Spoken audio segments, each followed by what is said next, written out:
Welcome to Dark Knight Films Reviews and another action movie night. Tonight, I will be reviewing Superman 2, released in 1980. Superman 2 stars Gene Hackman, Christopher Reeve, Ned Beatty, Jackie Cooper, Margot Kidder, Terence Stamp, Sarah Douglas, Jack O'Halloran, Marc McClure, E.G. Marshall, and Clifton James.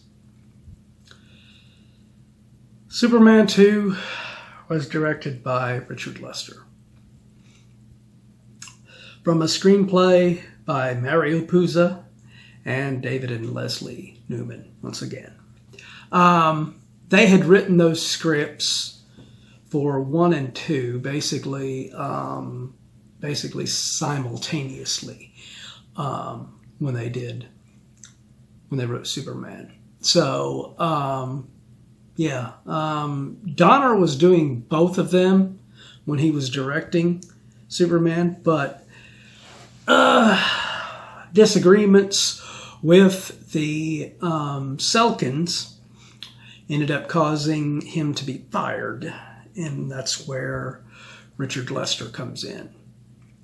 And when Richard Lester came into this production, he took what was going to be more of a serious superhero movie in the vein of the original Superman movie that Richard Donner had already directed and directed majority of the parts in part 2.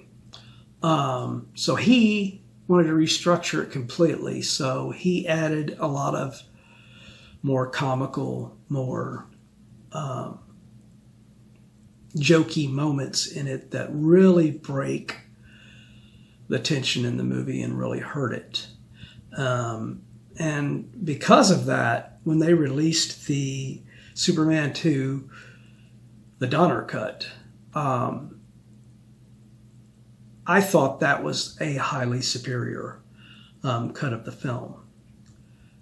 Yes, it was missing that really cool little moment at Niagara Falls when Lois dives to try and get Clark to show that he's Superman. But it had a worse reveal because he doesn't fall for it. And of course, he just pretends to be not trying to help her all the while. He's, subtly making sure that she's not ever in any danger while she's in the water. So it's that hotel room scene where he burns his hand that is not near as good as Donner's version, which Donner never did shoot that version, unfortunately, for his final Superman 2 film. It was, thankfully, shot during the audition process with Christopher Reeve and Margot Kidder, and that is what we get in the Superman 2 Donner cut, unfortunately, which you can tell that Christopher Reeve in these sequences during this audition process was a lot smaller. He buffed up quite a bit. He worked out quite a bit before they actually started filming on Superman.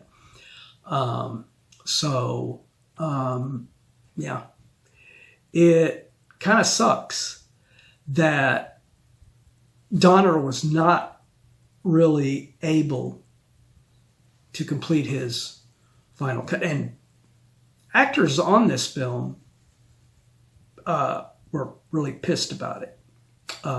Gene Hackman, after Richard Donner was fired, refused to return to the set and work with Richard Lester on the film. Any new scenes shot had to be done with a double for Gene Hackman. And several other actors stood by this too and would not do it either. They changed Marlon Brando's scenes, but this was unfortunately because there was a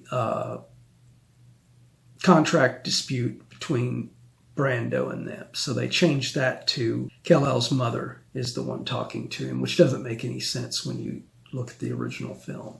But thankfully in the Donner cut, it is the reinstated Marlon Brando scenes, which were shot for that sequence, unfortunately, and they couldn't be used because of the contractual disputes over salary.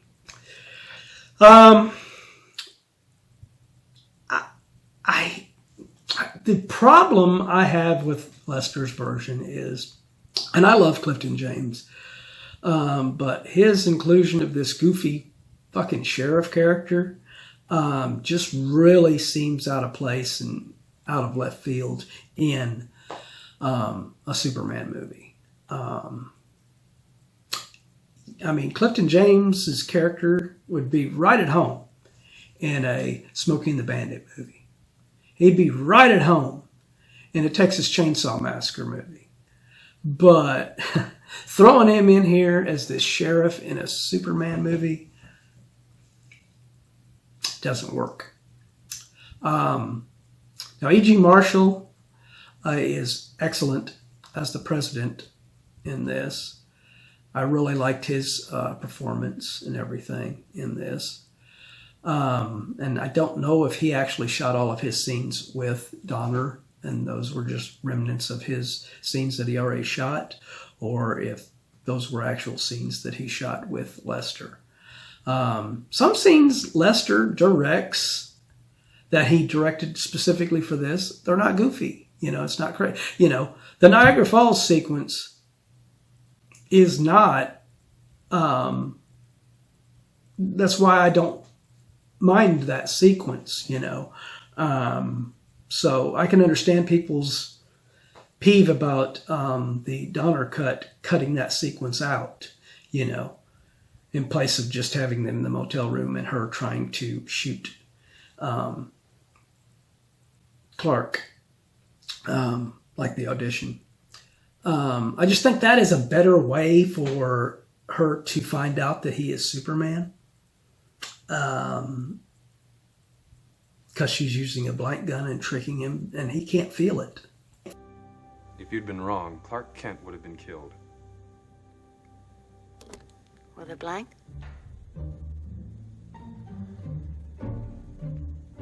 Gotcha. So, but I wholeheartedly stand by the Richard Donner cut over this one. So this will be one of those very few reviews that I will do on this channel where I will give you 2 final reviews. All right, so even though this is really more the Richard Lester, a review for the Richard Lester version, but I'm still going to give you my rating for the Donner cut. So, my review on Superman 2, 1980. I will give this film a 8.5 out of 10. It is still a damn good Superman movie. It is just hampered by the humor. Now, my final review for the Richard Donner cut. I will give this one a 9.4 out of 10. The only problem I had with that one, other than them just leaving out the Niagara Falls sequence, was them redoing the going around the world ending from the first film. That to change history. You know, it's like, no, don't do that. Don't do that. What did you guys think? What is your favorite cut of Superman 2? Let me know in those comments down below. And as usual, if you like this video, do not forget to like, share, subscribe. And don't forget to hit that bell icon so you can be notified about future videos. All right. So don't forget to hit that join button to become a Dark Knight fan. And if you want more information on that, click on the join button or go to my main page and click the join button from there. Anyway, hope you will become a member, and I hope to see you tomorrow for another video game night. Thanks for watching.